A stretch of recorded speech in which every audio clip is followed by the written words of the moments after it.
Ne pas se battre contre la chair et le sang, ça ne veut pas dire ne pas se battre contre les méchants qui sont sur terre, en chair et en os en fait, en réalité. Parce qu'il faut bien savoir une chose, les gens ont tendance à séparer les choses spirituelles des choses terrestres. Et ça, j'ai expliqué ça dans des études sur mon forum, que en réalité, il n'y a pas en fait cette séparation-là. D'ailleurs, on le lit très bien dans les Saintes Écritures. Le roi David, il a fait des guerres terrestres et c'était pourtant des guerres spirituelles. D'accord ?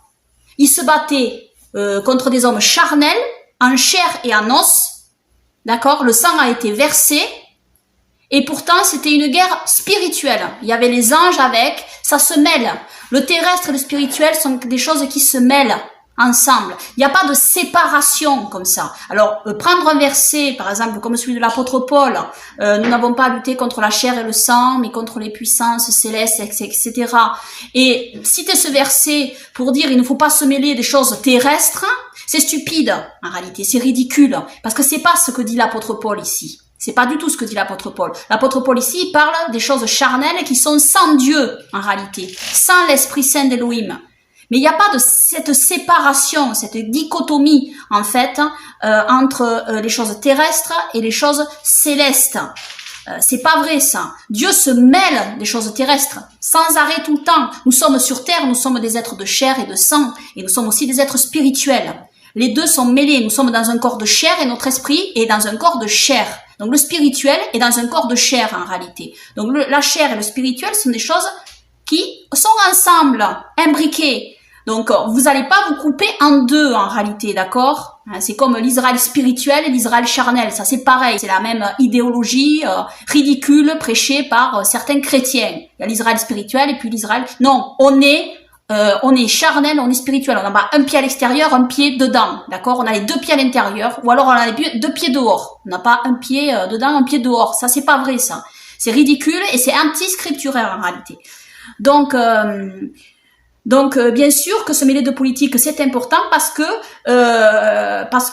Dieu se mêle de politique, d'accord? Donc le monde spirituel fait partie de ces choses politiques, de ces choses, de ce combat qu'on a à mener contre les démons, qui se mêlent aussi de politique, d'accord? Les démons font de la politique, bien évidemment, et Dieu aussi fait de la politique. Donc c'est un combat, c'est un jeu d'échecs entre le bien et le mal, et tout se mêle en réalité, d'accord? On est sur cette terre. On n'est pas juste comme ça un esprit. On est sur terre, en fait. Et donc, on a affaire à des gens sur terre. D'accord? Et donc, cette guerre spirituelle, elle a lieu sur terre. Voilà. Donc, on a à s'occuper des choses terrestres. Les esprits mauvais prennent possession aussi de corps de chair. C'est-à-dire, ils entrent dans des personnes charnelles.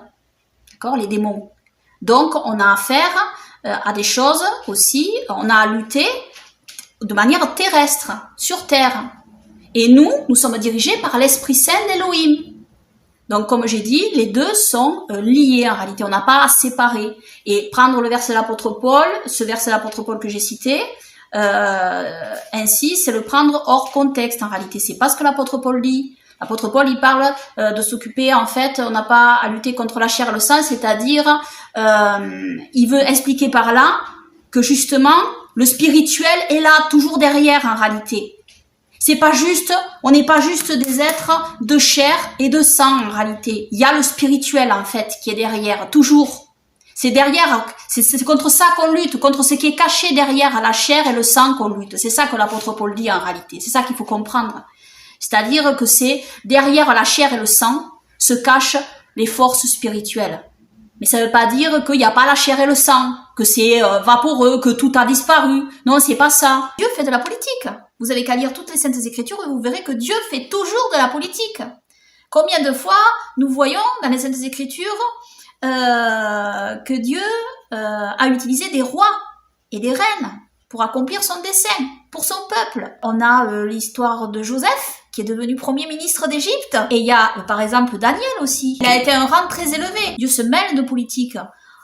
Et quand il change le cœur de Nebuchadnezzar, il se mêle de politique. Le roi David, le roi Salomon, c'est de la politique. Un fait important, c'est que certains chrétiens ne comprennent pas, malheureusement, c'est que si vous ne vous occupez pas de la politique c'est quoi? C'est l'affaire de la cité.